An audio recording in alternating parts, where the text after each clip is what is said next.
प्रभु यीशु मसीह अपने जन्म से पहले अस्तित्व में थे कि नहीं? क्या यीशु मसीह सच में वास्तविक में परमेश्वर थे कि नहीं? तो ये जो परमेश्वर का वचन है, हाँ, क्या ये मसीह है? नहीं, ये मसीह की ओर ले जाता है। ये डिफरेंस है। ओके। बिकॉज अगर हम ये मानते कि ये मसीह है, हाँ। ये वचन है, तो हमारे और इस्लाम में कोई फर्क नहीं है। परमेश्वर किसी को मार सकता है क्या? झूठ बोल सकता है क्या? हाँ, किसी का गलत कर सकता है क्या? अगर वो किसी का गलत करता है तो वो क्या परमेश्वर है क्या? ईसाई धर्म, यहूदी धर्म और इस्लाम, वो तीन ही धर्म ऐसे जो एक ही ईश्वर में मानते, मोनोथेइस्टिक ईश्वर, और तीनों मानते कि आदम और हवा थे। अगर परमेश्वर का पुत्र है तो क्या परमेश्वर की पत्नी थी? हाँ, सही बात है ना? किसका पुत्र हो सकता है? हम तो ह्यूमन से, हम अपनी ह्यूमन बुद्धि से बात करते हैं कि भाई परमेश्वर है, पुत्र होना है तो पत्नी होनी चाहिए तो ही पुत्र होगा। Means you want to say that कि पुराने नियम में मसीह ने अपनी आइडेंटिटी एज अ क्राइस्ट नहीं दिखाई। हाँ, ओके। इस तरह समझ सकते हैं, सूरज जब उगता है ना तब उससे पहले प्रकाश आ जाता है, उजियाला हो जाता है ना, फिर सूरज आता है। तो वो जो उजियाला है वो ओल्ड टेस्टामेंट में है। बहुत अच्छा। हाँ, ये समझना इजी हो जाता है कि सूरज तो बाद में निकलता है, तो सूरज न्यू टेस्टामेंट में निकला, लेकिन उसका प्रकाश हमें ओल्ड टेस्टामेंट में दिखाई दे जाता है। ओके।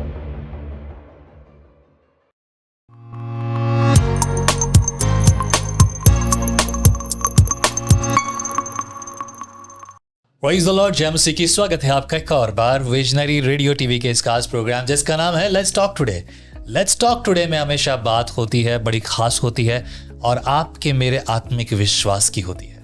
और इसी बात को आज आगे बढ़ाने के लिए हमारे बीच में है डॉक्टर शैरिल निकोलस, जो कि गुजरात सूरत से आए हैं। आइए उनसे मुलाकात करते हैं, मिलकर एक खास बात करते हैं, वो करते हैं जो परमेश्वर ने उन्हें दिया है। आमीन। Praise the Lord. बहुत बहुत शुक्रिया डॉक्टर साहब, मुझे बेहद खुशी है। दो तरह के डॉक्टर्स हैं, एक तो वो जो चीरा फाड़ी करते हैं, है ना, खून बहाते हैं, खून बचाते हैं और एक वो डॉक्टर जिन्होंने अच्छे से मेहनत करके पढ़ाई की है। तो लोग सोच रहे हैं आप कौन से डॉक्टर हैं? Praise the Lord. मैं डेंटिस्ट हूँ जी, चीरा फाड़ी भी करता हूँ और दांतों को बचाता भी हूँ। तो मैं इस तरह का डेंटिस्ट हूँ, क्या बात, डॉक्टर हूँ। तो परमेश्वर ने जिस तरह से ट्रेन किया है उस लोगों की सेवा उस प्रकार से करता हूँ। आमीन। मैं चाहूँगा कि लोगों को पता चले आप किस तरह से और कब से अपनी सेवकाई प्रभु में कर रहे हैं। मैं born and brought up as a Christian ही हूँ, तो मेरे पेरेंट्स ने जो मुझे सिखाया है तब से जो नींव रखी है मेरे जीवन के अंदर प्रभु के वचन से दूर नहीं हटने की, तो वो लेके पहले से ही चला हूँ। लेकिन देखा जाए तो 2009 के बाद प्रभु ने मेरा उपयोग पब्लिकली किया, या प्रीचिंग में देख लो या टीचिंग में देख लीजिए या ऑनलाइन सेवकाई में भी आप देख सकते हो। तब से प्रभु मेरा उपयोग कर रहे हैं और उसी लिए प्रभु को महिमा हो। Praise the Lord, praise the Lord. Beautiful. ये बहुत गहरी और गंभीर बात है। एंड आई सॉ ये चैनल, आपने अपना चैनल बनाया जो कि 16-18 साल पहले, मतलब जब चीज़ें पूरी तरह से अवेलेबल भी नहीं थी, तब भी आपने ऐसी कई सारी चीज़ों को तैयार किया, सॉन्ग्स, वो उस समय जब लोग करते भी नहीं थे। आज भी सेवकाई में ऐसे भाग हैं जब हम देख रहे हैं, फिर भी आपने बहुत कुछ किया है अपनी मातृभाषा में, जो कि आपकी भाषा गुजराती है। पर दिल में तकलीफ बड़ी है कि लोग सच्चाई को आज भी सुनना नहीं चाहते। हाँ, वो आपकी बात सही है। और अभी ऐसा लग रहा है कि लोगों के अंदर वो भूख जगी है। ऐसा नहीं था कि पहले नहीं थी, लेकिन शायद उनके पास वो कंटेंट पहले से नहीं था, लेकिन अब जो वो एक्स्ट्रा कंटेंट उनको मिल रहा है तो वो भूख और ज़्यादा हो रही है। आपको ऐसा लगता है सच में? सही में लग रहा है, क्योंकि जब से ये ऑनलाइन चीज़ चालू हो गई है ना तब से, और कोविड के बाद में तो ज़्यादा उसका वो फैला हो गया है। अब प्रभु का वो वचन है, अंत के दिनों में ज्ञान ऐसा फैलेगा, क्या मतलब ये तो एक बहुत अलग बात है। हाँ। मतलब ज्ञान भी की वजह से भी नाश हो रहे हैं आदमी। सही है, ज्ञान की वजह से भी नाश हो, लेकिन दो प्रकार के ज्ञान है। हाँ, एक ऊपर से जो शुद्ध ज्ञान आता है परमेश्वर का, जिसके बारे में बाइबल बात करती है, तो वो तो आपको ट्रूथ के एक्सपोज कर देगा, जो सच्ची बात है वो एक्सपोज करेगा ना। और जब वो ऊपर का ट्रूथ जब आता है, सत्य आता है, तो उसको तो आप नकार नहीं सकते, क्योंकि वो परम सत्य है, एब्सोल्यूट ट्रूथ है। इट इज नॉट ऑब्जेक्टिव और सब्जेक्टिव ट्रूथ। इस परम सत्य में से आज एक खास बात पर हम बात करने वाले हैं, जिसके लिए डॉक्टर निकोलस गुजरात से यहाँ पुणे स्टूडियो आए हैं। आइए हम सुनते हैं उस खास बात को, प्रभु आपको इस्तेमाल करे। राइट। बात करते हैं तो आपके सत्य की बात की, तो सबसे पहला प्रश्न ये होता है कि सत्य है क्या?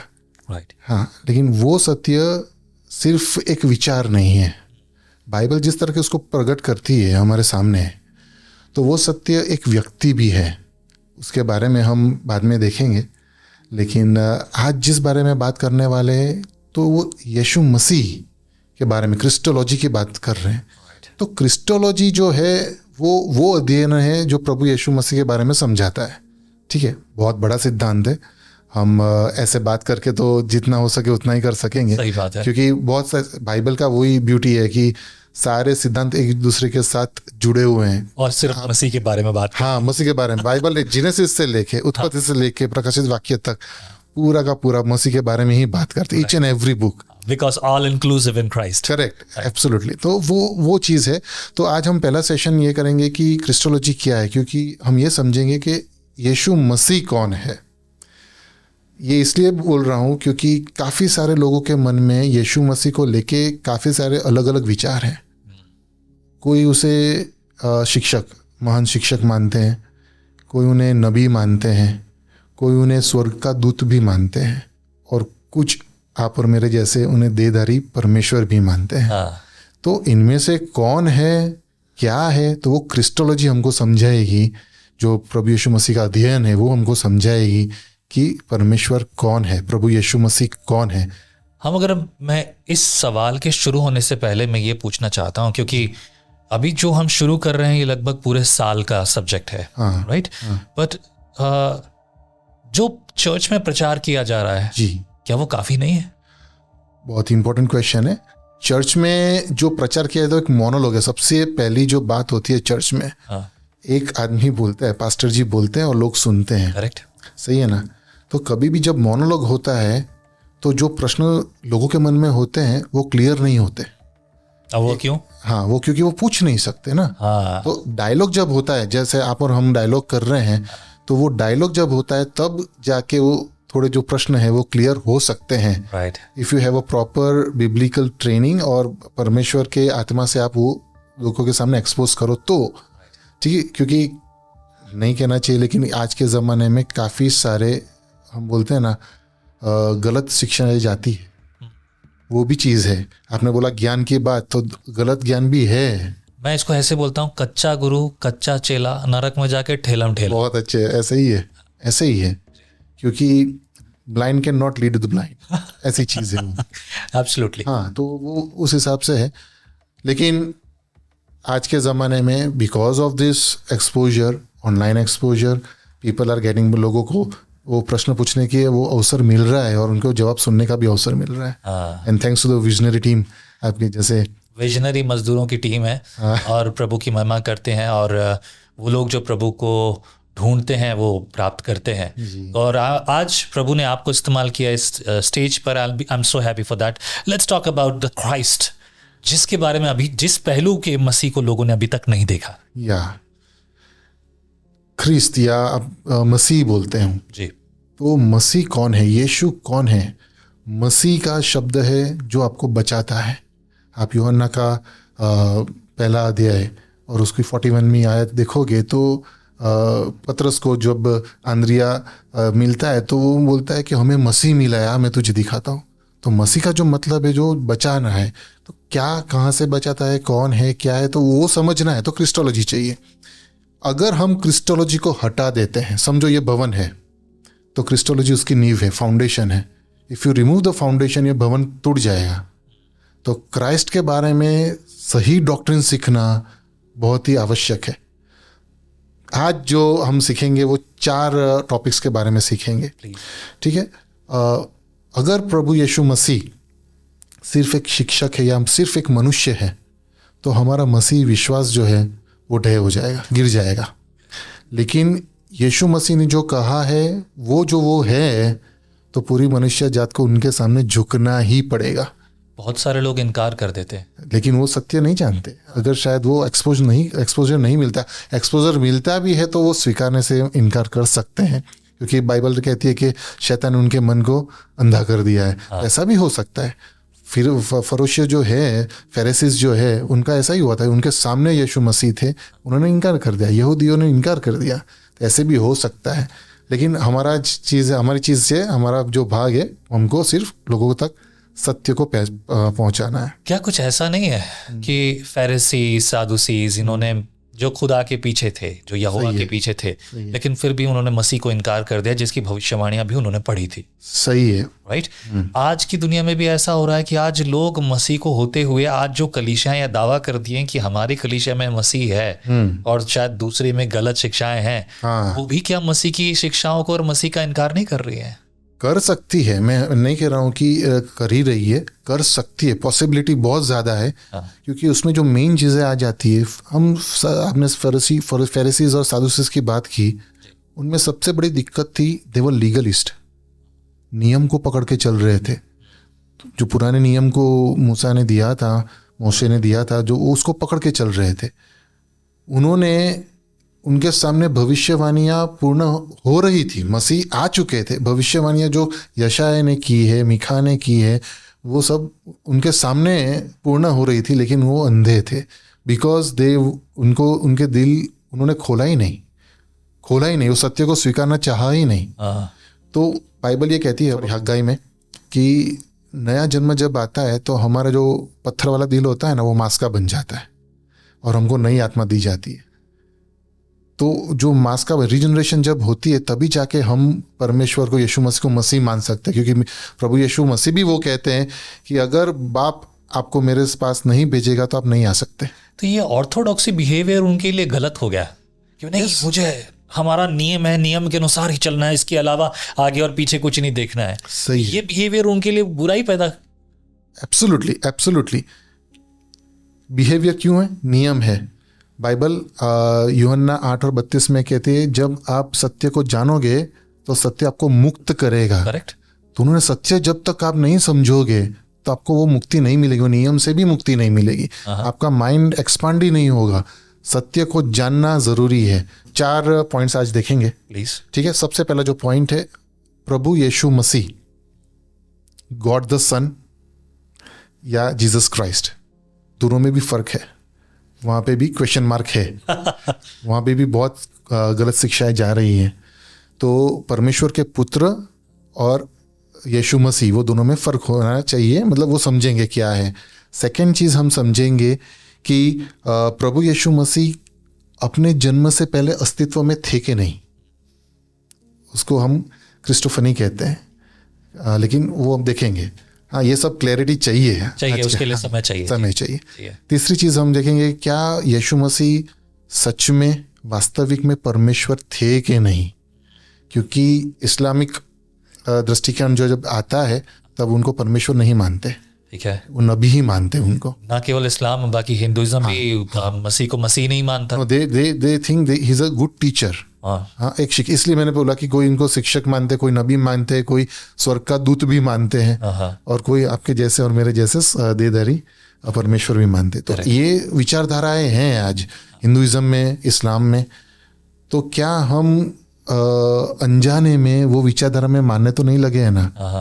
अनजाने में, बिकॉज द सत्य हमारे सामने खुला नहीं है।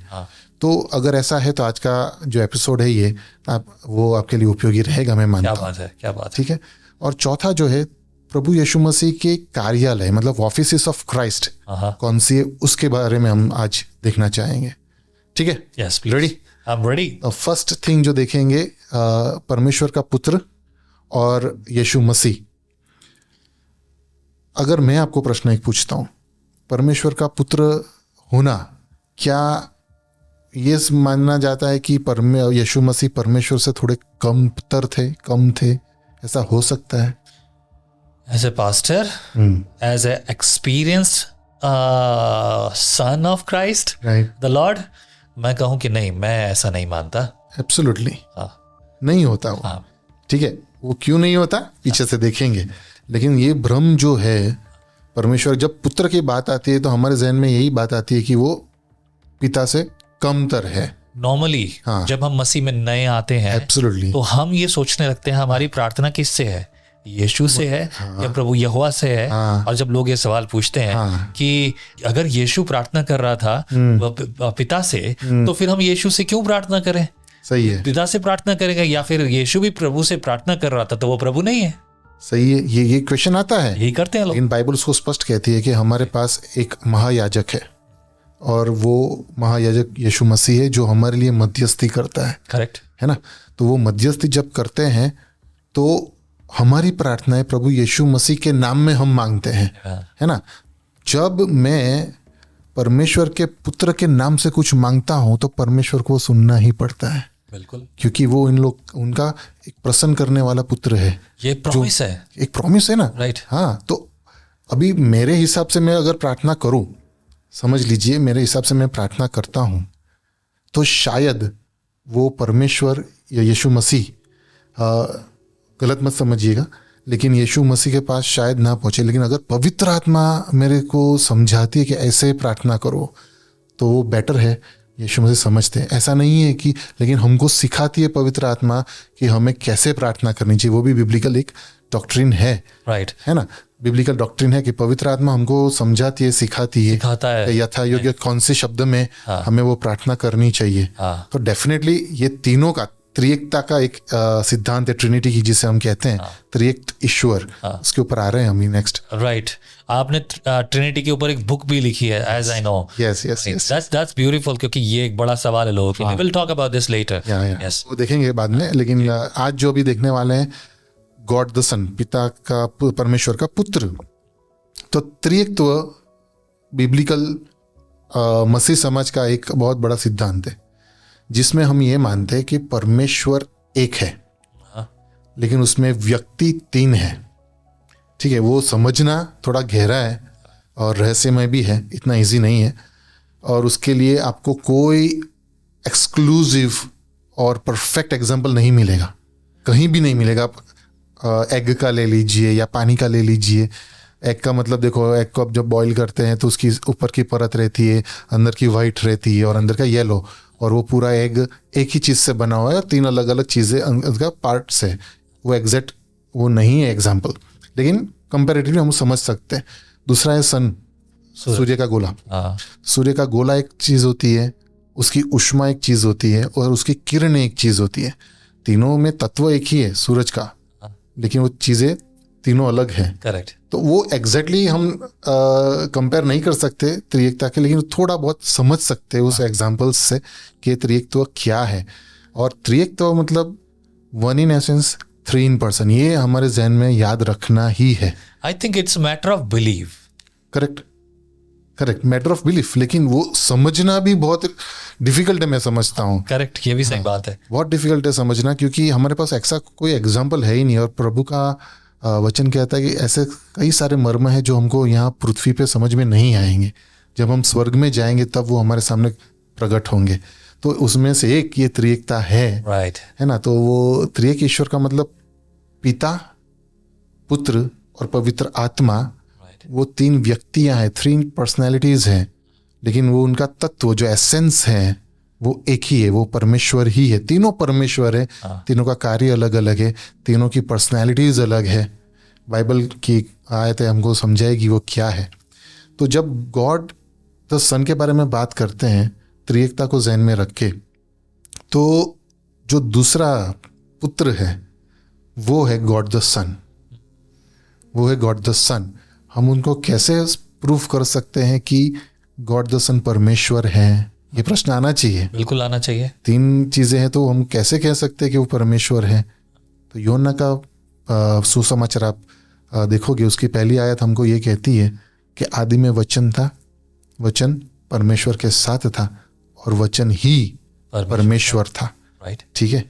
और उसका 14th आया, जो 14th वर्स है, तो उसमें कहते वचन ही देहधारी हुआ और हमारे बीच में डेरा किया। राइट, है ना? तो वचन हम जब समझते हैं, बहुत डीप में नहीं जाऊंगा, वो बाद में करेंगे लेकिन वचन जो परमेश्वर था, यूहन्ना 1:1 में लिखा है, हाँ, जॉन 1:1 में वो लिखा है। तो जो वचन परमेश्वर था वो ही वचन अब देहधारी बन के आता है। और वो वचन जो देहधारी बन के आता है, लॉगोस, जिसके बारे में हम बात करते हैं, और लॉगोस में बहुत सारी चीजें हैं। रैशनल चीज़ें भी है, इमोशनल चीज़ें भी है। लॉगोस इज नॉट जस्ट की वर्ड के बारे में, लेकिन बहुत सारी चीज़ें लॉगोस के बारे में, जो ग्रीक वर्ड वहाँ पे यूज़ हुआ है वचन के लिए, तो वो लॉगोस है। और लॉगोस में ये चीज़ें हैं बहुत सारी, तो वो लॉगस हमारे पास देहधारी बन के आता है। तो वो logos second person in Trinity है, वो है प्रभु यीशु मसीह, जो आप क्रिसमस पे हम देखते हैं कि वो देहधारी बन के हमारे बीच में जन्म लेते हैं। राइट। तो this is what God the son is the second person in Trinity. और वो सेकंड पर्सन जब देहधारी बन के आता है तो उसको हम प्रभु यीशु मसीह के नाम से जानते हैं। क्या बात है। अगर मैं ये कहूँ, जैसे कि हम वचन कहता है, आदि में वचन था और वचन परमेश्वर था और वचन ने देह धारण की है, right, in book of John chapter 1। So if I say this is the Christ, the Christ in me, जो वचन में है वो प्रभु में है और जो प्रभु में है वो वचन में है। तो ये जो परमेश्वर का वचन है, क्या ये मसीह है? नहीं, ये मसीह की ओर ले जाता है, ये डिफरेंस है। ओके। बिकॉज अगर हम ये मानते कि ये मसीह है, ये वचन है, तो हमारे और इस्लाम में कोई फर्क नहीं है। अच्छा। बिकॉज वो लोग मानते हैं इस्लाम में कि अल्लाह और अल्लाह का ये बुक जो कुरान है, जो सिर्फ एक ही बंदे को मिला, मोहम्मद को, उसका कोई आई विटनेस नहीं है। वो डिबेट बाद में करेंगे, लेकिन वो है ना, तो वो आई विटनेस किसी का नहीं। उसने बोला कि मुझे ऐसा दर्शन हुआ, विजन हुआ और मैंने लिख दिया, गैब्रियल आया, ये वो सभी बातें हैं उसमें। तो वो इसको ऑथेंटिक करते हैं because it's a word of God. और जो कुरान को पढ़ता है वही इस्लाम में मान सकता है, वही मुस्लिम है। तो अगर वो फैलेसी में हम पढ़ते हैं तो हमारे और उसमें कोई फर्क पड़ता नहीं है। बाइबल कैसे लिखी गई है, आप समझो 1600 वर्ष में, राइट 1600 ईयर्स में लिखी गई है। 40 डिफरेंट ऑथर्स हैं जो एक दूसरे को जानते भी नहीं थे। अलग अलग समय पे वो बॉर्न हुए, ब्रॉटअप हुए, उन्होंने लिखा। एंड इवन देन अलग अलग परिस्थितियों में लिखा। किसी ने पाटमस बेट पे लिखा है, तो किसी ने जेल में लिखा है। तो फिर भी उनकी जो एकाग्रता है, जो यूनिकनेस है, यूनियन है, यूनिटी है बाइबल में मैसेज की, वो कभी भी हिलती नहीं है। It is constant, it is coherent. जो आंतरिक रूप से वो एक है। कोहेरेंट का मतलब ये है आंतरिक रूप से एक होना, तो वो नहीं मिलती। इस्लाम में दिक्कत ये है कि जो कुरान में लिखा है वो कॉन्ट्राडिक्शन है, इसमें काफ़ी सारे कॉन्ट्राडिक्शन है ना। तो उसके बारे में अभी बात नहीं करेंगे। लेकिन आपने जो क्वेश्चन पूछा, ये मसीह नहीं है, लेकिन मसीह के द्वारा, पवित्र आत्मा के द्वारा 40 जितने लोगों ने, पवित्र आत्मा बाइबल कहती है इब्रानियों के पुस्तक में कि 40 जितने लोगों ने पवित्र आत्मा की प्रेरणा से प्रभु के वचन उन्होंने कहे, कि पवित्र आत्मा उन पर हुआ। यस। और उनके द्वारा लिखा गया, और उनके द्वारा जो पढ़ने वाले हैं उसे मसीह की ओर लेकर जाता है। एग्जैक्टली, या तो यहोवा की ओर लेकर जाता है। क्या बात है। तो ये पूरा सिस्टम ईसाई धर्म में हमको दिखाई देता है। अभी इसमें भी थोड़ा डिफरेंसेस आते हैं जब हम बात करते हैं कि पहले विश्वास या पहले रीजनरेशन का मतलब मैं कहीं जानता भी नहीं हूँ, प्रभु यीशु मसीह को जानता भी नहीं हूँ। काफ़ी सारे लोग ये कहते हैं कि पहले विश्वास करो, तब जाके आपका आत्मा रीजनरेट होगा और फिर आप प्रभु यीशु मसीह को स्वीकार कर सकते हो। लेकिन बाइबल स्पष्ट तरीके से कहती है, अगर यहोवा परमेश्वर, पिता परमेश्वर आपको मसीह की ओर नहीं खींचता तो आप मसीह को नहीं जान सकते। बिना पवित्र आत्मा के कोई मसीह को मसीह नहीं कहता। नहीं, लेकिन मैं डिफरेंस ये कह रहा हूँ कि पहले रीजनरेट होते हो आप, फिर आपको समझ में आता है कि हाँ, मुझे किसी उद्धारक की जरूरत है। करेक्ट। तब वो उद्धारक की समझ में अपने आएगी, तब पवित्र आत्मा आपको लेके जाएगा प्रभु यीशु मसीह की ओर, और आप फिर उसमें अपना विश्वास डालोगे कि हाँ, मेरे पापों के कारण, मेरी गलतियों के कारण प्रभु यीशु मसीह को सूली पे, क्रूस पे लटकाया गया और मुझे उसमें विश्वास करना है, क्योंकि वो एक पवित्र मनुष्य भी है और पवित्र ईश्वर भी है, परमेश्वर का पुत्र भी है, जिन्होंने हमारे ऊपर प्रेम करके उन्होंने हमारे लिए परमेश्वर को, यीशु मसीह को भेज दिया। ये समझ जब आती है तो पहले रीजनरेशन होती है, फिर विश्वास बैठता है, तब जाके हमारा उद्धार होता है। इसका मतलब कुछ ऐसा समझूं मैं कि प्राण अकेला कुछ नहीं है। ओके। जब तक बॉडी ना हो। ओके। राइट। करेक्ट। बॉडी होगी तभी प्राण वहां नजर आएगा। सही है। राइट। सही है भाई। मतलब आप जो कह रहे हैं रीजनरेशन की बात है, रीजनरेशन दिखेगा कहाँ? जब तक बॉडी ना होगी तब तक वो, क्या मैं ठीक सही है, सही जा रहे हो सर। बॉडी रीजनरेशन मतलब body is made of 3 parts, body, soul and spirit, right. तो सोल को तो कुछ समझ में ही नहीं आ रहा है ना, सोल को कुछ समझ में नहीं आ रहा है। स्पिरिट को भी समझ, स्पिरिट ही है जो आपको सोल को समझाए कि तुझे उद्धारक की जरूरत है, तू आ। और वो स्पिरिट्स कौन बात करेगा? प्रभु पवित्र आत्मा, होली स्पिरिट बात करेंगे। तो वो सोल को समझ में आया कि हाँ मुझे उद्धारक की जरूरत है, तो मैं रिजनरेट हुआ, है ना। आप रोमियो की पत्र उसमें 5 और 8 उसमें लिखा है, हिंदी में आई थिंक ऐसा लिखा होगा कि परमेश्वर ने हमें जब हम पापी थे तब अपने पुत्र को भेज के, प्रभु यीशु मसीह को भेज के हमें बचा लिया। जब हम पापी थे तभी, हाँ तभी, जब हम पाप में मृत थे, ऐसा लिखा है, जो मरे हुए थे, बिल्कुल। हाँ, तो मरा हुआ आदमी कैसे समझेगा कि मुझे उद्धारक की जरूरत है? उसको जिंदा तो होना पड़ेगा ना, रिजनरेट तो होना पड़ेगा ना। क्या बात है। तो वो रिजनरेशन करवाता है पवित्र आत्मा। और वो पवित्र आत्मा कौन भेजता है? तो परमेश्वर पिता भेजते हैं कि you go get that guy to my son, आप जाओ शेरिल को लेके प्रभु यीशु मसीह के पास लाओ। तो पवित्र आत्मा शेरिल को बोलेगा कि शेरिल तुझे उद्धारक की जरूरत है। तो शेरिल, हाँ उद्धारक की जरूरत है, तो कहाँ जाऊं? तो फिर मैं प्रभु यीशु मसीह के पास जाऊंगा, अपना विश्वास प्रभु यीशु मसीह में रखूंगा और फिर मैं उद्धार पाऊंगा। तो ऐसा सोचने पर पवित्र आत्मा सिर्फ सहायक हुआ, प्रभु नहीं हुआ। सही है। और यूहन्ना तो कहता है ना, प्रभु यीशु मसीह यूहन्ना के सुसमाचार में कहता है कि जब मैं ऊपर जाऊंगा तो आपके लिए संबोधक लिख के, हाँ है ना, तो वो संबोधक क्या सहायक है। मेरा सवाल ये है, अब अगर हम ये सोचते हैं कि परमेश्वर ने पवित्र आत्मा को भेजा, सही है, जैसा कि मसीह ने भी कहा कि मैं भेजूंगा, करेक्ट, राइट, सहायक के रूप में, तो वो सिर्फ सहायक है या वाकई में पवित्र आत्मा प्रभु है मेरे लिए? पवित्र आत्मा प्रभु ही है, क्योंकि अगर परमेश्वर को समझो, बहुत ही सुपर एग्जांपल आपको दूंगा, आपके सब डाउट्स क्लियर हो जाएंगे, आपके तो नहीं, मतलब दर्शकों के। मैं जो सवाल पूछ रहा हूँ दर्शकों की तरफ से पूछ रहा हूँ। एब्सोल्युटली।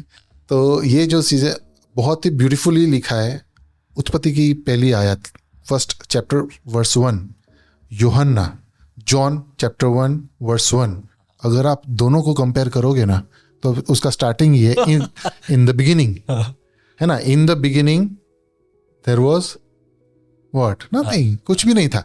आदि में हाँ वचन वो उसमें देखते हैं जॉन में, लेकिन उत्पत्ति में क्या है? आदि में, हाँ, परमेश्वर ने आकाश और पृथ्वी को बनाया, वो फर्स्ट इन द बिगिनिंग, ठीक है। इन द बिगिनिंग में अगर परमेश्वर है, यूहन्ना के हिसाब से वचन है, ठीक है, तो वहां पे प्रभु यीशु मसीह है, डेफिनेटली। वचन मतलब प्रभु यीशु मसीह, वो परमेश्वर है, ठीक है। अभी आप समझो, उत्पत्ति में वापस आ जाओ। जेनेसिस में हम फर्स्ट देखते हैं, इन the beginning God created the heavens and the earth, right, it was without form, earth was without form and the spirit of the Lord was hovering over the surface of the earth, right, बिल्कुल सही है। पूरी जो जल पर मंडराता था, हाँ, प्रभु का आत्मा, पवित्र आत्मा जल पर मंडराता था। हाँ, तो हमको 2 कैटेगरी मिल गई है। परमेश्वर है स्टार्टिंग में, राइट, है बिफोर क्रिएशन, पवित्र आत्मा देव है स्टार्टिंग में, बिल्कुल है, बिफोर क्रिएशन है, ठीक है। और थर्ड, आप कहाँ, यहाँ पे हम वो नहीं देखते, प्रभु यीशु मसीह को नहीं देख रहे, अभी नहीं दिख रहा मसीह। हाँ, अभी मैं आपको समझाऊंगा कैसे है। परमेश्वर ने कहा कि लेट देयर बी लाइट, परमेश्वर ने कहा लेट देयर बी ट्रीज, परमेश्वर ने लेट देयर बी एनिमल्स, हाँ, पशु हो जाओ, प्राणी हो जाइए, प्रकाश आ जा। जब परमेश्वर ने कहा, तो उनके मुंह से क्या निकला? वचन निकला। तो वो वचन निकला और वो वचन के अनुसार जो परमेश्वर ने कहा, पवित्र आत्मा देव ने पृथ्वी पे अपना कार्य किया। बहुत खूब डॉक्टर शैरल, है ना, ये अपना कार्य किया। तो ये त्रिएकता का काम है। क्या बात है। जिस सृष्टि का सर्जन है वो त्रिएकता का काम है, क्योंकि मैं अपने आप से तो नहीं कह रहा हूँ, बाइबल कह रही है, राइट। यूहन्ना जॉन 1:1 कह रहा है, जेनेसिस 1:1 कह रहा है। दूसरा एक बहुत ही ब्यूटीफुल एक वर्ड्स आपको देख रहा हूँ कि इन द बिगिनिंग, जब कहते हैं गॉड, चौथा वर्ड जो है इन द बिगिनिंग गॉड, ये जो गॉड है it's a plural form, Elohim.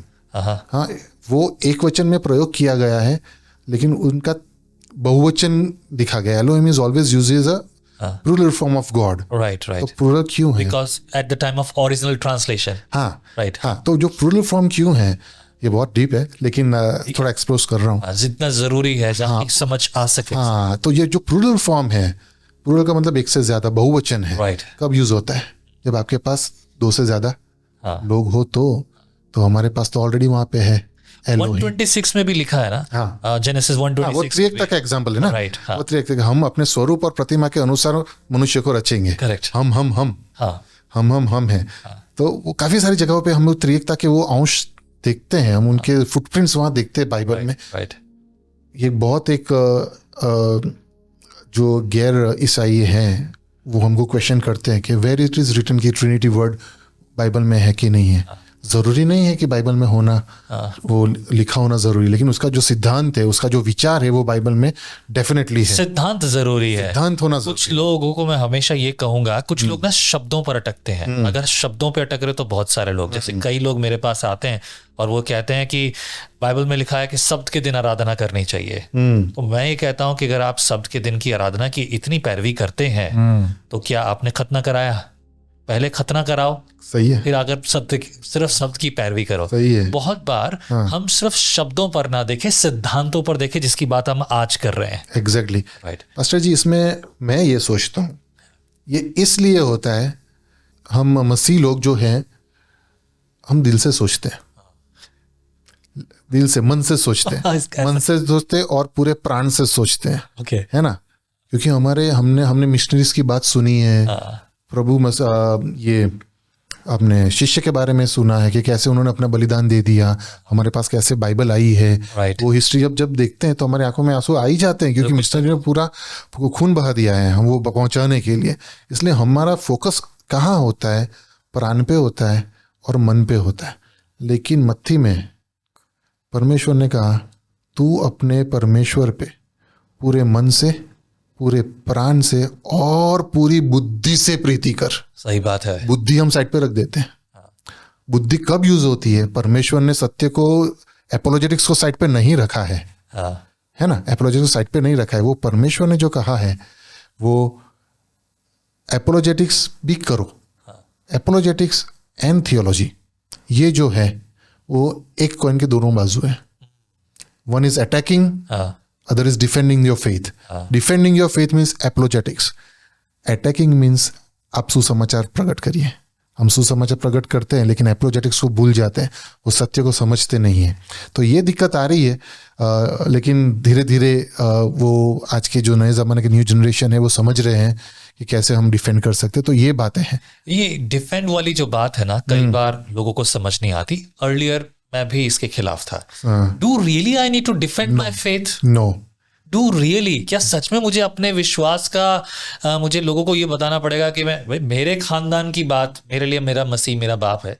मेरा यहोवा मेरा बाप है। सही है। तो मेरे खानदान की मैं जानू, मेरा बाप जाने, अब तुझे क्या लेना दादा, तू मेरे परिवार में क्यों घुस रहा है? मैं तुझे इस बात का जवाब नहीं दूंगा कि मेरा और मेरे बाप का क्या रिश्ता है। ठीक है। लेकिन क्या ये वाकई में अब जब ये समय आता है, तब do really I need to defend my faith, that what kind of relationship I have with my father? तो ये हाँ, ये बहुत ही गहरा प्रश्न है, क्योंकि ऐसा है कि मैं जब परमेश्वर में विश्वास करता हूं तो nobody can ask me, आपने जैसे कहा मैं और मेरे बाप के बीच में मैं आपको क्यों बताऊं, ये चीज नहीं है। जब attack Christian faith, Christian doctrines पे होता है, तब विश्वासी की एक कमांड है, परमेश्वर ने वो आज्ञा दी है कि यू हैव टू। आप पत्रस का पहला पत्रस 3 अध्याय और 15वीं कलम अगर आप पढ़ोगे तो वहां लिखा है, कोई आपके विश्वास के बारे में आपको कुछ पूछे तो आप उन्हें आपके विश्वास के बारे में नम्रता से कहिए। क्या बात है। ये एग्जाम्पल है, ये आज्ञा है।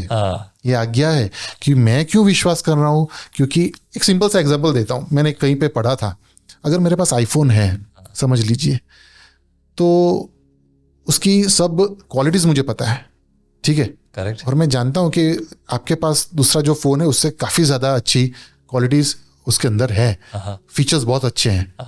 तो क्या आप अपने फ्रेंड को ये सजेस्ट नहीं करेंगे, भाई तू आईफोन लेना, तू ये क्यों यूज कर रहा है, इसमें ज्यादा फीचर्स है, ये तुझे ज्यादा उपयोगी रहेगा। आप कहोगे कि नहीं कहोगे? बिल्कुल कहूंगा। हाँ, तो वो फेथ यही है। ओके। हमारा विश्वास यही है। Very good example. मेरे पास जो बेस्ट है, अगर मैंने जो पाया है, मैं अगर दूसरों को नहीं कह रहा हूं तो शायद मैं पीछे हट। ये तो वही है, मैं नाबीना हूँ, अगर देखता हुआ भी ना देखता मुझे शास्त्री फरीशी जैसा हो। हाँ ऐसे ही हो जाएगा, क्योंकि परमेश्वर ने लास्ट जो मेजर कमांडमेंट है मत्ती 28 में जो 18 और 19 में लिखा है कि जाके आप बपतिस्मा दो, प्रभु पवित्र पिता पुत्र और परमेश्वर के पवित्र आत्मा के नाम पे आपको बपतिस्मा दो, मैंने जो जो बातें आपको कही वो उन्हें सिखाओ। है ना, वो सिखाना भी अपना डिसाइपलशिप एक दूसरा विषय है, लेकिन वो डिसाइपलशिप भी करना है। पर बपतिस्मा होने के बाद जो प्रभु में आते हैं उनको डिसाइपलशिप करना ही है, नहीं तो शैतान बहुत ही स्मार्ट है। बहुत ही स्मार्ट है, और बहुत ज्यादा। हाँ, वो शिक्षा गलत शिक्षा घुसा ही देता है। वो बहुत स्मार्ट है इस मामले में। जी, तो ये चीजें मैं चाहता हूँ कि मतलब हम विश्वासियों को वो करनी जरूरी है। और आपका जो प्रश्न है, सेम साइड डिफेंड कर सकते हैं कि no, Who am I to defend God? मैं कौन हूं जो परमेश्वर को डिफेंड करूं? राइट। बट परमेश्वर यूजेस मी, परमेश्वर मेरा उपयोग करता है अपने सत्य को लोगों तक पहुंचाने के लिए। राइट।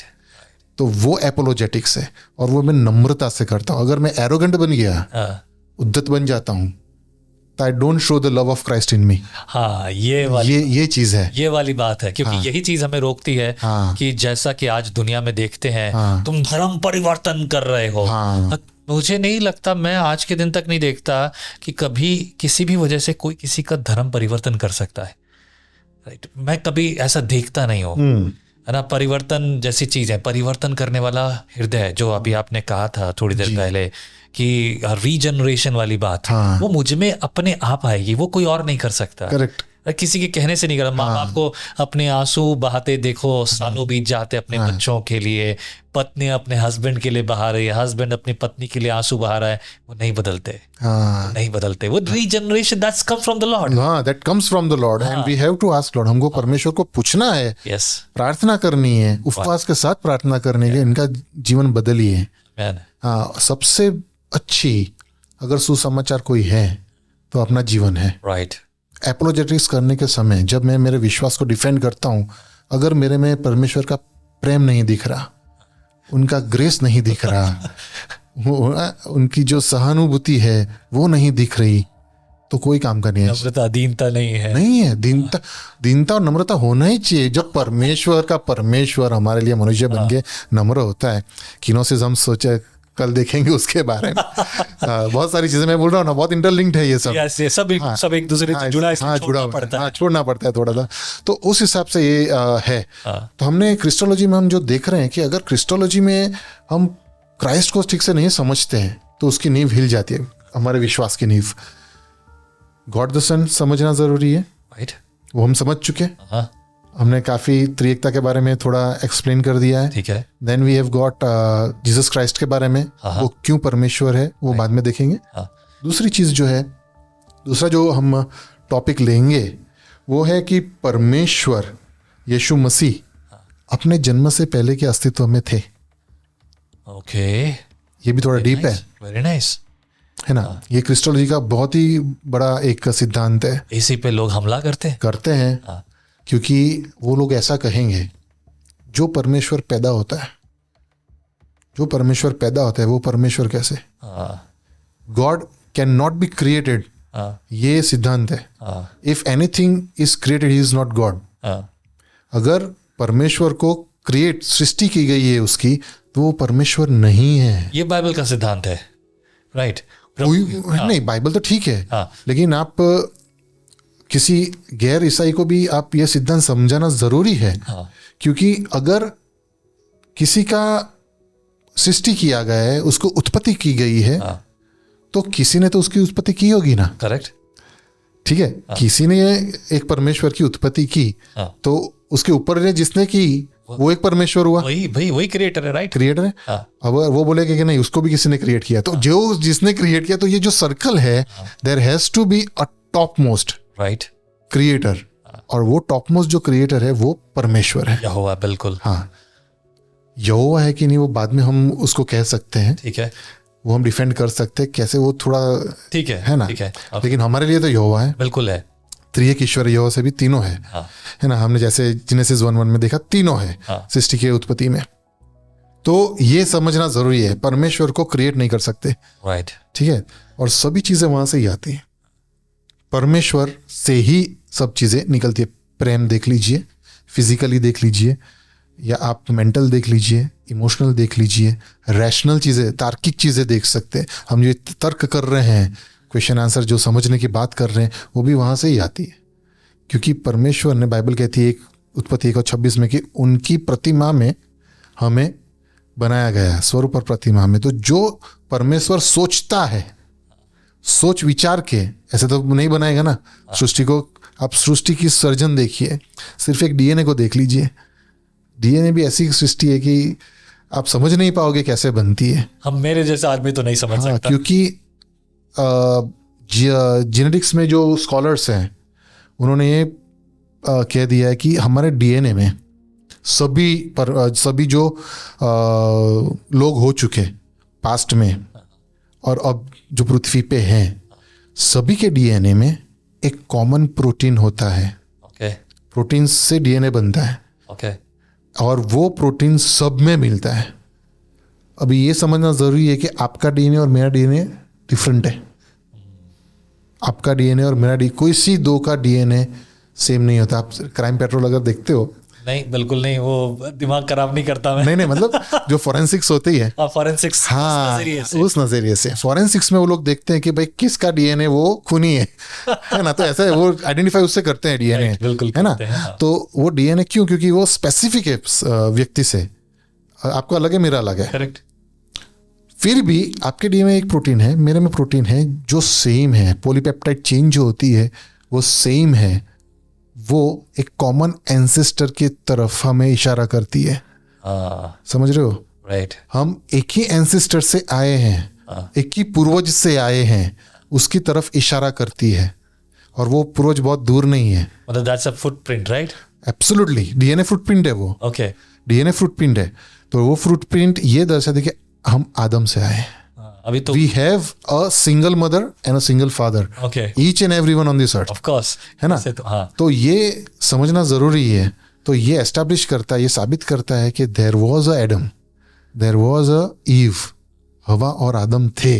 ठीक है। हवा और आदम थे तो कौन, किस धर्म में हवा और आदम की बात की गई है? ईसाई धर्म में। करेक्ट है ना। मोनोथेइस्टिक जो रिलीजन है, जो एक ईश्वर में मानते हैं, यहूदी धर्म है, इस्लाम है और एक क्रिश्चियन है। तीनों जो धर्म है, ईसाई धर्म, यहूदी धर्म और इस्लाम, वो तीन ही धर्म ऐसे जो एक ही ईश्वर में मानते हैं। मोनोथेइस्टिक ईश्वर, मोनो मतलब एक, थीस्टिक मतलब ईश्वर, एक ईश्वर में मानने वाले ये तीन। और तीनों मानते कि आदम और हवा थे। तीनों में से कौन सच? करेक्ट। वो हमें जानना जरूरी है और है। कौन यहूदी है या इस्लाम है या क्रिश्चियनिटी है? ये वाला पॉइंट अगर हम बात करें तो फिर बाकी सब जो और हैं दरकिनार हो गए। एब्सोल्युटली। मतलब कहीं कोई स्टेटस ही नहीं रहेगा। नहीं रहेगा ना, क्योंकि इसी पर तो सब कुछ ठहरा हुआ है। एब्सोल्युटली। लेकिन मैं आपको बहुत ही बेस्ट बात करता हूँ। देखिए, हम जितना शैतान को जानते कि बहुत होशियार है, वो उससे भी ज्यादा होशियार है। सही बात। हमारे पास जो त्रिएकता है ना, हमारे पास जो त्रिएक ईश्वर है, परम पिता, पिता, पुत्र, पवित्र आत्मा, उनके पास भी है ना। ठीक है, ठीक है ना, ठीक है। वो तीन है। तो हम कैसे माने कि वो तीनों ने ये नहीं बनाया और हमारे तीनों ने बनाया है ना। ये प्रश्न उठना चाहिए। एब्सोल्युटली। तो हम ये मान सकते हैं, परमेश्वर किसी को मार सकता है क्या? झूठ बोल सकता है क्या? है ना। हाँ, किसी का गलत कर सकता है क्या? अगर वो किसी का गलत करता है तो वो क्या परमेश्वर है क्या? Because everything good comes from the Lord, right. If anything bad is there, anything evil is there, it doesn't come from the Lord, it comes from the devil, right. है ना। लेकिन हम वो तीन में देखते हैं कि वो अंदर अंदर ही झगड़ते हैं, है ना। अगर आपने हिंदुइज्म पढ़ी है, वेदास है, ब्राह्मण आदमी हो यार आप तो ब्राह्मण, यू नो दैट, है ना। तो ये डिफरेंशिएट कर देता है कि व्हाट इज राइट। कोई भी आप त्रिएक ईश्वर को लेके आओ, ये हमारे परमेश्वर जो त्रिएकता का सिद्धांत है उनके सामने नहीं टिकेंगे, क्योंकि ये पवित्र ईश्वर है। नहीं तो क्यों कोई माखन को चोरता है? माखन की चोरी क्यों करता है? चोरी की ना, बी इट फॉर गुड, की ना, गलत तो किया ना, है ना, अपने मामा को क्यों, आई डोंट नो वो क्या है, ठीक है. हाँ, we are not going into that, but the thing is we have instances where Christ suffered a lot right. But he didn't curse anyone. Right.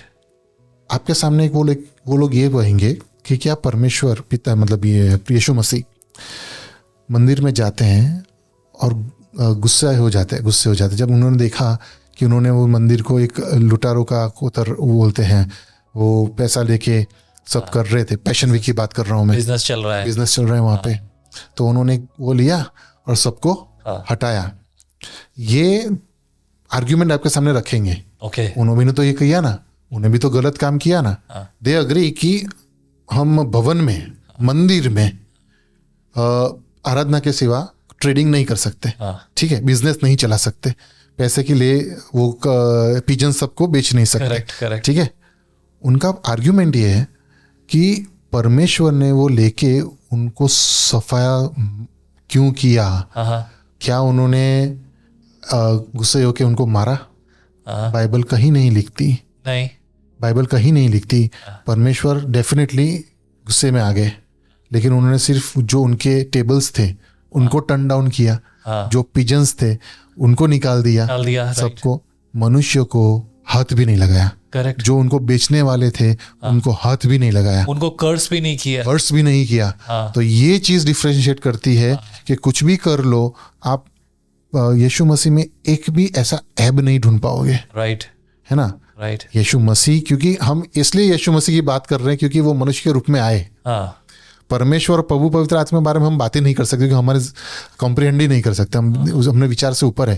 लेकिन हम जिसको टच कर सकते, जैसे पहला यूहन्ना में लिखा है, यूहन्ना की पहला पत्र में 1 चैप्टर में, कि हमने जिसे छुआ, जिसे सुना, वो हम आपके सामने प्रकट कर रहे हैं. जो टेंजिबल था, जिसे हमने छुआ, वो यीशु मसीह है. तो परमेश्वर यीशु मसीह को ही हमारे मनुष्य देह धारण में भेजा, इसलिए हम उनके साथ रिलेट कर सकते हैं और इसीलिए जो गैर ईसाई है उनके सामने आर्ग्यूमेंट कर सकते हैं. परमेश्वर पिता और आत्मा के सामने नहीं कर सकते. क्या बात है. तो ये डिफेंसिव जो एक्सपोजिशन है वो हमको आना चाहिए. And that can only come when you do a dialogue. ऐसे बात करते हैं तब जाके बाहर आता है. सही बात है, क्योंकि ये चर्च मॉड्यूल नहीं है और चर्च में हम उतनी बात नहीं कर सकते. And I think this is what the reason we need these studies. Correct. या एक बहुत ही दूसरा आर्ग्यूमेंट है, शायद आपने तो सुना ही होगा, कि अगर परमेश्वर का पुत्र है तो क्या परमेश्वर की पत्नी थी? सही बात है ना. किसका पुत्र हो सकता है? हम तो ह्यूमन से, हम अपनी ह्यूमन बुद्धि से बात करते हैं कि भाई परमेश्वर है, पुत्र होना है तो पत्नी होनी चाहिए तो ही पुत्र होगा. लेकिन हमको ये समझना जरूरी है कि बाइबल जब पुत्र की बात करते हैं तब वो जैविक बायोलॉजिकल बात नहीं करता है. है ना. जब पुत्र की बात करते हैं वो स्वभाव की बात करते हैं, है ना. जैविक पुत्र की बात नहीं है. राइट. जो स्वभाव, फॉर एग्जाम्पल, मेरा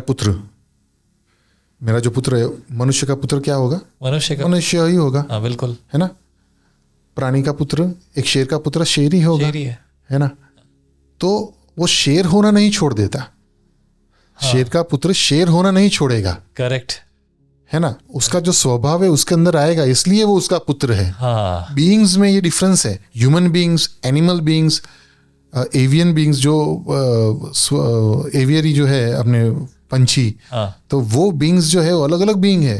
प्राणी भी अलग है, पक्षी भी अलग है, ह्यूमंस भी अलग है. वो बीइंग अलग है.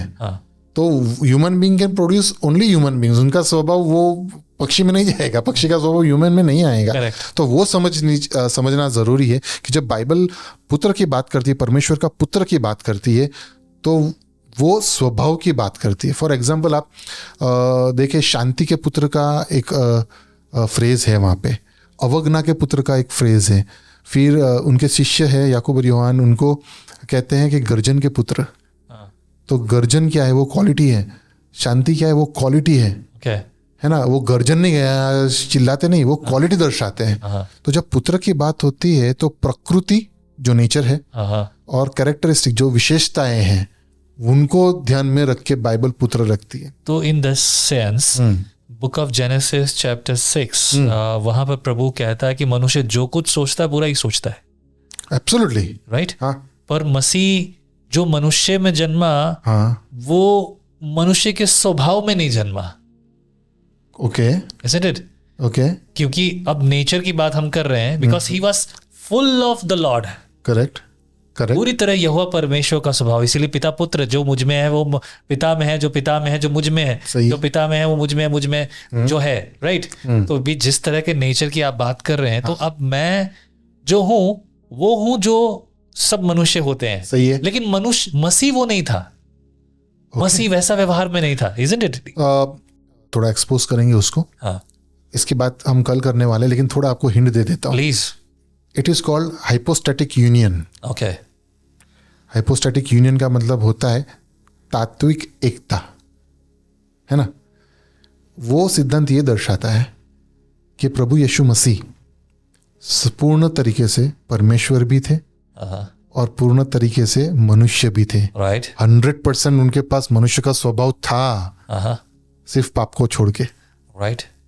100% उनके पास दैवी स्वभाव था। तो ये जब हाइपोस्टैटिक यूनियन होता है, ये तात्विक जो एसेंस है ह्यूमन बीइंग और डिवाइन बीइंग के बीच का, वो एक ही व्यक्ति में था, वो थे प्रभु यीशु मसीह। और वो बुक ऑफ इफिशियंस और बुक ऑफ हिब्रू में जब बात होती है कि तुम अगर पवित्र आत्मा के द्वारा चलोगे तो तुम किसी भी रीति से शरीर की लालसा पूरी नहीं करोगे। सही है। तो फिर ये वही बात यहाँ पर भी आ रही है। हाँ, तो he was full with Holi spirit. Right. हम यूहन्ना के सुसमाचार पहला अध्याय जो है यूहन्ना का सुसमाचार सुपर्ब है, डॉक्ट्रिनली बहुत साउंड है, और उसको एक्सपोजरली यूहन्ना ने लिखा है, तो मतलब बार करो उतना कम। हाँ कम है, इतने सारे डॉक्ट्रिन्स अंदर हैं। वो सत्य से भरपूर था, ऐसा लिखा हुआ है वहाँ पे, है ना। वो सत्य से और कृपा से भरपूर था। सत्य और कृपा को समझना इतना आसान नहीं है। Right right. अब जबकि दोनों एक ऐसे वर्ड है जो लगता है एक ही है। हाँ, लेकिन वो बहुत डिफरेंट है। राइट। सत्य से फुल होना, that is totally different. No human being can be full of absolute truth, absolute परम सत्य। उससे कोई भी मानव संपूर्ण तरीके से फुल नहीं हो सकता। सिर्फ एक ही हो सकता है, वो प्रभु यीशु मसीह है, जो सब सत्य को जानते हैं। हम सब सत्य नहीं जान सकते, वो खुद सत्य है। हाँ, तो वो सब सत्य को जानते हैं। ठीक है। दूसरा है कृपा। कृपा और सत्यता से भरपूर था। कृपा जिस तरीके से परमेश्वर कर सकते हैं उस तरीके से हम नहीं कर सकते। हमें करना चाहिए, लेकिन we can not, because we are in, हम पतित अवस्था में, we are in fallen state. और वो तब तक हम उद्धार नहीं पाएंगे, तब तक हम स्वर्ग में यीशु मसीह के साथ नहीं होंगे। Right. वो दूसरा उद्धार है, उसके बारे में भी बात में करेंगे।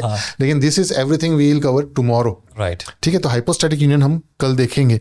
लेकिन ये, हाँ, जो पुत्र की बात करता है जब बाइबल, तो वो स्वभाव के बारे में बात करता है। एक दूसरी चीज भी है, Bible is not just talking about son of God. जब आर्ग्यूमेंट्स आएगी हमारे सामने, तो वो आर्ग्यूमेंट्स ऐसे आएगी कि बाइबल तो ये भी कहती है ना कि वो मनुष्य का पुत्र था। परमेश्वर का पुत्र वो भी कहती है, मनुष्य का पुत्र वो भी कहती है। राइट। ठीक है। तो एक ही समय पे कैसे परमेश्वर का भी पुत्र हो सकता है और कैसे मनुष्य का भी पुत्र हो सकता है? ठीक है।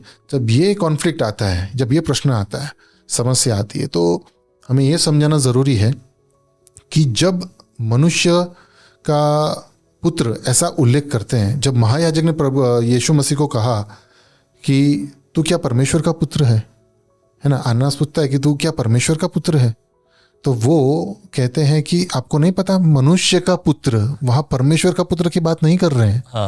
ये समझना बहुत जरूरी है। वो महायाजक उनको पूछा क्या तू परमेश्वर का पुत्र है, because he was claiming to be that, है ना। और वो उनको अच्छा नहीं लग रहा था, है ना। तो वो क्लेमिंग कर रहे थे, उनको अच्छा नहीं लग रहा है। ये कह रहा है कि क्या आपको नहीं पता कि मनुष्य का पुत्र बादलों के ऊपर आएगा और उसको सभी महिमा मिलेगी और सभी राज्य उसके सामने झुकेंगे। ये कैसा आंसर है यीशु मसीह का? वो पूछ रहा है कि क्या तू परमेश्वर का पुत्र नहीं है, और ये जवाब दे रहे कि आपको नहीं पता मनुष्य का पुत्र क्या है। तो ये तो हमको दिमाग में ही नहीं है कि कहाँ पे है। ये सवाल का जवाब ही नहीं है। हाँ, जवाब ही नहीं है, रिलेशन है ही नहीं इसमें। राइट। फिर भी ये सुनने के बाद वो महायाजक अपना कपड़ा फाड़ता है, अपना फाड़ देता है कपड़े, और कहता है ब्लास्फेमी, और कहता है ब्लास्फेमी, इसको जाओ लेके जाओ पिलातुस के पास और क्रूस पे डाल दो। क्यों? उसने तो जवाब भी नहीं दिया, प्रभु यीशु मसीह ने जवाब भी नहीं दिया कि वो परमेश्वर का पुत्र है। तो ये प्रश्न हमको आना चाहिए, तो उसने अपने कपड़े क्यों फाड़े? क्योंकि वो समझ गया कि जिस मनुष्य के पुत्र की बात कर रहे हैं प्रभु यीशु मसीह, जो बादलों पे आने वाले हैं, he was not just saying, वो अपने मुंह से ऐसे ही नहीं कह रहे हैं। He was quoting Daniel 7। Okay. दानियल की पुस्तक, उसका 7वां अध्याय 13वीं और 14th आयत जब हम पढ़ते हैं, तब में एग्जैक्ट सेम वर्ड्स लिखे हैं कि मनुष्य का पुत्र बादलों के ऊपर आएगा, उसको महिमा मिलेगी और सारे राज्य उसके सामने, राजा उसके सामने समर्पित हो जाएंगे, आराधना करेंगे। और जब ये बादलों के ऊपर के आने की बात होती है तो सिर्फ और सिर्फ परमेश्वर के बारे में बात होती है। पुराने नियम की बात कर रहा हूं मैं। जब भी पुराना नियम कहता है कि बादलों पे ऊपर कोई आएगा तो वो परमेश्वर ही आएगा, राइट। ठीक है, वो यशाया के उसके अंदर हम देख सकते हैं। तो जब मनुष्य का पुत्र बादलों के ऊपर आता है तो वो क्या हुआ? परमेश्वर हुआ, राइट। दानियल वो कहता है कि जब मनुष्य का पुत्र बादलों के ऊपर आएगा तो वो परमेश्वर है, और वही कोट कर रहे हैं प्रभु यीशु मसीह, वो महायाजक के सामने। तो महायाजक समझ गया कि he is claiming to be God, right. और इसलिए वो अपना कपड़ा फाड़ता है। यहाँ पर मैं सोचता हूँ कि यहाँ पर 2 सवालों के जवाब है। पहला सवाल तो ये, क्या वो परमेश्वर का पुत्र है? एग्जैक्टली। ठीक है। दूसरा सवाल ये कि हमें पुराने नियम की जरूरत शायद नहीं है कि भाई है कि नहीं है। जब लोग ये पूछते हैं तो बिना पुराने नियम के नए नियम में ये कैसे समझ में आएगा? हाँ, ये दोनों सवालों के जवाब है। इसके लिए ना संत ऑगस्टिन जो है, उन्होंने एक बहुत अच्छी बात कही है। The old testament is revealed in New Testament and the New Testament is concealed in Old Testament। क्या बात है, बहुत फेमस है ये। पर फिर भी लोग पर ऐसे सवाल उठाने वाले वो लोग हैं जो मैं कहूँगा, इस शब्द में इस्तेमाल नहीं करना चाहता, नाबीने बोले तो मतलब आंखें होते हुए या फिर अंधापन जिसको कहते हैं। और अक्सर ऐसी बातें होती हैं अविश्वास के कारण और शास्त्रीय फरीसियों के स्वभाव के कारण। ये जो आपने बात कही, मत्ती में लिखा है शास्त्री और फरीसियों ने जब उनको प्रभु यीशु मसीह को नहीं माना, मतलब विश्वास नहीं किया, तब प्रभु यीशु मसीह ने अपना एक्सपोजर, मतलब जो थे वो उनके सामने प्रकट करना ही छोड़ दिया। क्यों? क्योंकि वहाँ पे लिखा है, परमेश्वर ही कहते हैं कि ताकि जब अंत समय आए तब उनके सामने जो एलिगेशंस मिले वो कम हो। अभी यहाँ पे हमको ये लग रहा है कि प्रभु ये ऐसी कैसी कृपा है आपकी कि आप उनको अंत के दिन में भी आप समझ रहे हो कि उसके सामने एलिगेशंस कम लगे, कि मैंने तो इतनी बार उनको समझा है लेकिन वो समझे नहीं। जितने ज्यादा एलिगेशंस अंत के समय में उनके सामने लगेंगे उतनी ज्यादा शिक्षा उनको नरक में होने वाली है। But to save them from that, इतनी कठिन सजा से बचाने के लिए, मतलब उसकी तीव्रता को कम करने के लिए परमेश्वर खुद को उनके सामने प्रकट नहीं करता है। क्या बात। तो ये जो समझ है परमेश्वर की, कोई समझ ही नहीं सकता कि बीइंग अ सिनफुल मैन, वो सिन में ज्यादा उसके सामने एलिगेशंस ना लगे, इसलिए प्रभु उनके छोड़ देता है कि मैं उनके सामने प्रकट नहीं करूंगा। आई थिंक ये जो चल रहा है कन्वर्सेशन, लोगों को ये सारी बातें क्लियर होती जा रही होंगी, खास तौर से उन लोगों के लिए जो बाइबल पढ़ रहे हैं जी। मैं उनकी बात नहीं कर रहा जो हमेशा ना वड़ा पाव मांगते हैं या फिर बर्गर पाव मांगते हैं कि ठीक है कहीं से कुछ उठा के दे दो, है कि नहीं। आपने बोला हाँ तो ठीक है, ना तो ठीक है। मैं उनकी बात नहीं कर रहा, पर जो बाइबल पढ़ते हैं उनके सामने तो बहुत सारी चीजें खुलकर क्लियर होती जा रही होंगी। आई होप सो ऐसा हो। That's actually the reason we are talking here. Right. What was that fourth one last? हाँ, जो वो चौथा है, हमने जो परमेश्वर के बारे में देख लिया है ना, प्री एग्जिस्टिंग हम चुक गए हैं। ओके, है ना, प्री एग्जिस्टिंग मतलब क्रिस्टोफनी की हमने बात की लेकिन हमने उसके बारे में ज्यादा बोला नहीं। इसको क्रिस्टोफनी कहते हैं। जब पुराने नियम में प्रभु यीशु मसीह को प्रकट किया जाता है तो उसको क्रिस्टोफनी कहते हैं। तो आप मुझे कहोगे कि कहाँ है पुराने नियम में, कहाँ प्रभु यीशु मसीह आएंगे? नया नियम ही प्रभु यीशु मसीह लेके आए हैं। तो पुराने नियम तो भाई बाइबल जो ऑगस्टिन जो कह रहा है वो सेम ही है कि भाई पुराने नियम में नया नियम को कंसील किया गया है, बंद किया गया है। तो सबसे पहले हम देखते हैं कि हागार, जो हम इंग्लिश में उसको हागार कहते हैं, तो हागार को हम शायद हजीरा कहते हैं, हाजीरा, हाँ हाजीरा कहते हैं हिंदी में। तो हाजीरा के सामने जो दूत प्रकट होता है तो उसको सामने हाजीरा कहती है, क्या मैंने परमेश्वर को देखा? जब वो जंगल में होती है, अरण्य में होती है, तब कहती है हाजीरा की, क्या मैंने परमेश्वर को देखा? तो वो जो परमेश्वर है वो कौन है? प्रभु यीशु मसीह का एक फॉर्म है। ठीक है। दूसरी बात, अब्राहम के सामने 3 लोग जाते, 3 व्यक्तियां जाती हैं, तो वो यहोवा को मैंने देखा।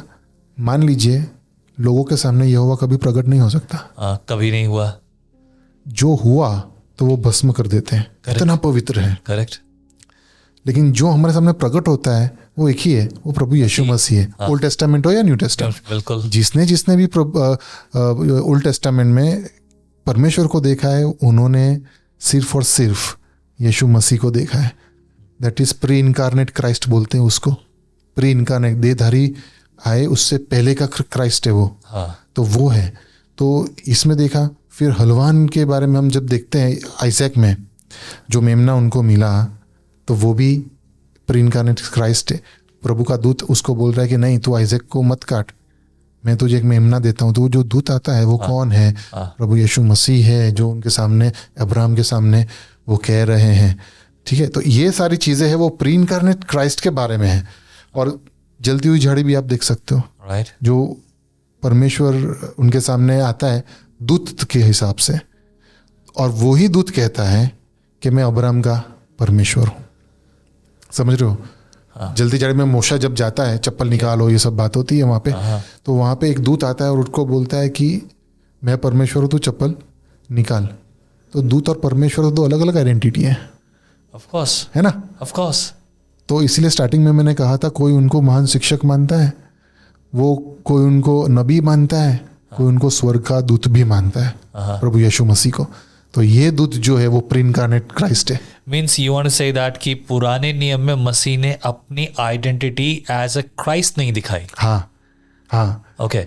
इस तरह समझ सकते हैं, सूरज जब उगता है ना, तब उससे पहले प्रकाश आ जाता है, उजियाला हो जाता है ना, फिर सूरज आता है। तो वो जो उजियाला है वो ओल्ड टेस्टामेंट में है। बहुत अच्छा। हाँ, ये समझना इजी हो जाता है कि सूरज तो बाद में निकलता है, पहले उसका प्रकाश आ जाता है। तो सूरज न्यू टेस्टामेंट में निकला, लेकिन उसका प्रकाश हमें ओल्ड टेस्टामेंट में दिखाई दे जाता है। तो ये प्री इनकारनेट क्राइस्ट का समझना बहुत जरूरी है। प्री इनकारनेट क्यों? बेथलेहेम में तो वो देहधारीपन है, देहधारी आ गए, राइट, है ना?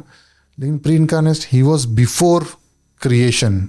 कोलोसियो 1:17 आप 16-17 पढ़ेंगे, सारी सृष्टि उसके लिए, उसके द्वारा सृजी गई है, और वो सारी सृष्टि को स्थिर रखता है। हु? क्राइस्ट, है ना? थोमा कहता है कि मेरा प्रभु और मेरा परमेश्वर। तो परमेश्वर कौन है? प्रभु यीशु मसीह है। तीतुस कहता है कि महान परमेश्वर और यीशु मसीह की हम बाट जोते हैं। तो ये सब जो बाइबल की जो आयातें हैं, तो वो बहुत ही एक्सपोजिशनरी वाली है। मतलब हम उसको वो नहीं कर सकते। डिविनिटी ऑफ क्राइस्ट हमने देख ली, वो उस पर ज़्यादा एक्सप्लेन नहीं करेंगे। लेकिन डिविनिटी को हमको अगर एक्सप्लेन करना है तो उसकी थोड़े पॉइंट्स आपको ज़रूर समझाऊंगा। सबसे पहली जो पॉइंट है वो बाइबल उसके बारे में कहती है, वो हमने देख लिया कि यूहन्ना 1:1 कहती है, थोमा कहता है, तीतुस अभी मैंने कहा वो कह रहा है। बाइबल उनके बारे में कहती है कि क्राइस्ट इज परमेश्वर, राइट, क्राइस्ट इज परमेश्वर। दूसरा है he has the qualities of God. परमेश्वर में, प्रभु यीशु मसीह में परमेश्वर के गुण हैं। तो आप बोलोगे कौन से गुण? परमेश्वर के लिए अनंतता जरूरी है। If it is not eternal, he is not God, right. वो हमने पहले ही देख लिया। अगर वो क्रिएट है, क्रिएट किया गया है तो नहीं है, सृष्टि की गई तो वो परमेश्वर नहीं है। तो he has to be eternal, है ना? मीका 5:2 में, 5:2 ही है शायद, 5वें अध्याय में लिखा है कि वो अनंत काल से है। कौन? परमेश्वर, राइट, बिल्कुल है। और वो परमेश्वर कौन है? प्रभु यीशु मसीह। हमने एस्टेब्लिश कर दिया है कि परमेश्वर है। सेकंड, ये आ गया मीका के बारे में। देन सेकंड इज सर्वव्यापकता। God, even devil is not omnipresent, वो सभी जगह एक साथ नहीं जा सकता, सिर्फ परमेश्वर जा सकते हैं। सर्वव्यापकता मतलब मार्कस में लिखा है कि जहां 2 या 3 मेरे नाम में इकट्ठा होंगे और प्रार्थना करेंगे, उनके बीच में मैं हूँ। अब यहाँ भी प्रार्थना कर सकते हैं, अमेरिका में भी 2 या 3 प्रार्थना एक ही समय पे कर सकते हैं, है ना, हम टेलीफोनिक बात भी करते हैं ना, प्रार्थना करते हैं, तो उन्हों के बीच में परमेश्वर कैसे रहेगा? ओनली इफ ही इज सर्वव्यापक, राइट, सभी जगह पे एक साथ प्रेजेंट हो तो ही हो सकता है। तो वो सर्वव्यापकता प्रभु यीशु मसीह के कि उनके बीच में मैं हूँ। और ये सिर्फ कहने का फ्रेज नहीं है, it's matter of experience. Absolutely. और वो सबको होता है। हाँ, होता है, वो तभी जानते हैं कि वो परमेश्वर है ना। और दूसरी चीज है वो सहानुभूति है, जो सिर्फ परमेश्वर दे सकते हैं। और दूसरी एक अपरिवर्तनशीलता। अपरिवर्तनशीलता मतलब वो चेंज नहीं होते। इब्रानियों का 13वां अध्याय उसमें लिखता है कि प्रभु यीशु मसीह आज और कल और युगानुयुग एक सा है। क्राइस्ट कैन नॉट चेंज, तो if is not changing then he is gone. Right, उनके बदलता नहीं। हाँ, जो कभी युगानुयुग, for ages he is the same, he does not change, unchanging God. तो ये सब जो क्वालिटीज हैं वो एस्टेब्लिश करती है कि वो परमेश्वर हैं। दूसरा, उनके कार्य क्या हैं? उनके कार्य भी, उन्होंने दो चीज़ें हम देख सकते हैं, मनुष्य भी थे और वो, तो कार्य में क्या किया? सृष्टि की, वो हमने देख लिया। सृष्टि की, परमेश्वर ने उत्पत्ति एक और एक में सृष्टि की, तो यीशु मसीह उस तभी थे, तो सृष्टि में है तो वो परमेश्वर है। सेकंड, वो सृष्टि को संभाले रखते हैं। कुलोसी 1:17 में लिखा है वो अपनी सृष्टि को स्थिर रखता है। कौन? तो प्रभु यीशु मसीह। तो ये दो जो क्वालिटीज है, जो सृष्टि का सर्जन करता है, जो सर्जन करता है वही परमेश्वर हो सकता है, और वो प्रभु यीशु मसीह है। पाप को क्षमा करने की जो क्वालिटी है वो परमेश्वर के अलावा कोई नहीं दे सकता। जो पवित्र है वही पाप को क्षमा कर सकता है ना। तो वो सिर्फ, बाइबल तो ये कहती है यूहन्ना में शायद, कि पिता को न्याय करने का वो नहीं, पिता न्याय नहीं करते, जो न्याय करता है वो यीशु मसीह करता है। बाइबल की आयत है ये, है ना। तो वो उसमें देख सकते हैं न्याय करना, वो 5:22 यूहन्ना 5:22 में है। ठीक है, तो ये प्रमाण जो है तो हम देख सकते हैं कि divinity of Christ is established. प्रभु यीशु मसीह परमेश्वर है, वो हमारा तीसरा क्वेश्चन था। पहला क्वेश्चन हमने देख लिया कि God the son and Jesus Christ वो क्या है। सेकंड क्वेश्चन हमने देख लिया कि मनुष्य पुत्र है कि नहीं। उसी के अंदर हमने देख लिया कि प्री इनकार्नेट क्राइस्ट क्या है, कि जन्म लेने से पहले क्या प्रभु यीशु मसीह थे, उनका अस्तित्व था कि नहीं, वो हमने देख लिया। तीसरा हमने देखा डिविनिटी ऑफ क्राइस्ट, क्या परमेश्वर सच, प्रभु यीशु मसीह सच में परमेश्वर थे। तो उनके हमने जो पॉइंट्स दिए, प्रमाण दिए, तो उसी से एस्टैब्लिश होता है कि वो ये। और लास्ट उनका जो कार्य है, द ऑफिसेस ऑफ क्राइस्ट। तो ऑफिसेस ऑफ क्राइस्ट में है सबसे पहले ही वॉज अ प्रॉफिट। ठीक है, वो प्रॉफिट की तरह हमारे हम सब भविष्यवक्ता है, नबी जिसे हम कह सकते हैं। ठीक है, यूँ क्यों कह रहा हूँ? क्योंकि व्यवस्था विवरण में मूसा को यहोवा देव परमेश्वर पिता कहते हैं कि मैं एक प्रॉफिट को, भविष्यवक्ता को उत्पन्न करूँगा जो तुम्हारे लोगों को पाप में से छुड़ाएगा। और वो सेम चीज़ पत्रस प्रेरितों के कार्य में कहता है। वैसे ये बात बहुत गंभीर है, मैं ये मेंशन करना चाहता हूँ, जरूरी है। We already took long time, but मैं मेंशन जरूर करूंगा। पत्रस was not scholar, fisherman, right. अब वो ये बात बोले, और he was not the person who actually used to be part of the church. सही है। सिनेगॉग में वो रेगुलर जाने वाला आदमी भी नहीं है। बट फिर भी वो यहाँ इसलिए कह रहा है because of the revelation of the Lord. Absolutely, because revelation तो ठीक है, पवित्र आत्मा से भरपूर होके उसने कहा, राइट, बिल्कुल वही है। और पवित्र आत्मा रिवील्स, ही रिवील्स क्राइस्ट, और वही सिखाता है कि क्राइस्ट कौन है। समझ लो हमारे सबका जो फोकस है वो क्राइस्ट है। Everything hinges on the point of Christ, है ना। और वो भी एक पॉइंट पे है, वो है रिजरेक्शन। अगर क्राइस्ट का रिजरेक्शन नहीं हुआ तो मसीह विश्वास है ही नहीं, राइट। तो नबी की बात हम कर रहे हैं कि पर भविष्यवक्ता के टाइम से वो आते हैं। दूसरी चीज़ है कि वो राजा के ओर से भी, राजा की ऑफिस भी संभालते हैं। दाऊद कहता है कि वो राजासन पे बैठेंगे, ठीक है, भजन संहिता में दिखते हैं। और उनका जो गगन गमन हो गया, है ना, ऊपर चले गए, स्वर्गारोहण जिसे हम कहते हैं। तो वो स्वर्गारोहण में उनके दाहिने हाथ में बैठे हैं, ऐसा है, राइट। ठीक है, तो वो चीज़ें हैं। दूसरा एक एंजल ऑफ द लॉर्ड, दूत की तरीके से उनकी एक भूमिका है। दूसरा एक वो याजक है, इज अ हाई प्रीस्ट। महायाजक। राइट। तो महायाजक, याजक का काम क्या था? पुराने नियम में हम देखते हैं तो याजक का काम था प्रभु परमेश्वर के लिए लोगों का बलिदान जो देते थे उनके सामने जाके देना। जो प्राणी वगैरह सब लाते थे, पशु सब लाते थे, वो लेके प्रमुख याजक जाता था एक दिन, वो प्रायश्चित के दिन, और वो अपने संदूक के ऊपर छिड़कता था, है ना, वाचा का जो संदूक था उसके ऊपर छिड़कता था। तो ये बलिदान देना उसका काम था महायाजक का। राइट।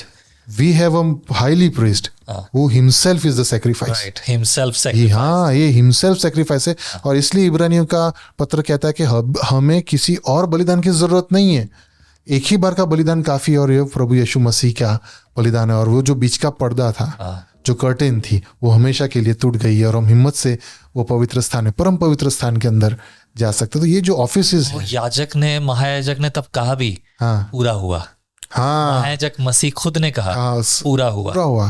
क्या पूरा हुआ हम कल देखेंगे। हाँ, लेकिन वो पूरा हुआ है।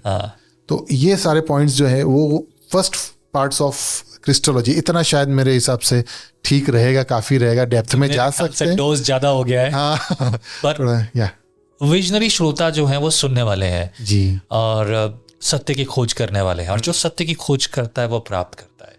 So I just want to thank all the people those who listen full, जिन्होंने सुना है। अगर आपने पूरा नहीं सुना, लास्ट में अभी आप सुन रहे हैं, मैं कहूँगा कि एक बार फिर से पीछे जाके सुन लीजिए, क्योंकि अगर आपको ये चीज़ें पता हैं तो आप अपने विश्वास पर विश्वास कर पाएंगे कि मेरा विश्वास अधूरा नहीं है, हल्का नहीं है मैं किसी अधूरे या हवा में किसी पर विश्वास नहीं करता। मैं वो नहीं हूँ, एक ज्योति एक पुंज कोने में कोई है जिस तक तुम नहीं पहुँच सकते, ऐसी बात नहीं है। पवित्र शास्त्र बाइबल, जैसा कि हमने बात की कि पवित्र शास्त्र बाइबल आपको मसीह तक, मसीह परमेश्वर तक, त्रिएक परमेश्वर तक ले जाती है, और वो काफ़ी है। So this is not exactly the end of this program. This will be continued. Next episode में हम डॉक्टर शैरल निकोलस से सुनेंगे कुछ और बातें जो कि इस विषय को और आखिर तक लेकर जाए। बल्कि ये भी काफ़ी नहीं है, इट्स नीड टाइम, और ये कई घंटों की स्टडीज़ हैं जिनको हम बहुत ही शॉर्ट समय में लेकर आ रहे हैं। बट यस, आई बिलीव अगर आप देख रहे हैं तो आप सुनेंगे और पाएंगे परमेश्वर के अनुग्रह और उसके प्रेम को और उसकी उपस्थिति को। आमीन। सो संगति करते रहिए विजनरी रेडियो एंड टीवी पर, आगे बढ़ते रहिए। यदि आप आशीषित हुए हैं, अगर आपको लगता है तो इस प्रोग्राम के लिए आप अपनी ऑफरिंग हमें भेज सकते हैं नीचे लिखे नंबर पर, और हम आगे बहुत से प्रोग्राम करें, प्रार्थना करें मूवीज़ के लिए, क्रिश्चियन मूवीज़ जो हम बना रहे हैं, जिनकी डबिंग हम कर रहे हैं, और भी बहुत सारे प्रोग्राम। विजनरी रेडियो का मोबाइल एप्लीकेशन डाउनलोड कीजिए ताकि आप संगति अपने परमेश्वर के साथ करते रहें। आमीन। Praise the Lord. Thank you, Doctor. Thank you very much. परमेश्वर की महिमा। It's really wonderful time. I believe बहुत सारी बातें हैं अभी भी रह गई हैं जो कि बार बार हम बोलते रहेंगे, फिर छोड़ते हैं। But yes, सुनने वालों के लिए ये बड़ी आनंद की बात है। Amen. Thank you. Thank you very much. Thank you very much. Praise the Lord. Praise the Lord. प्रभु आपको आशीष करे। Praise the Lord.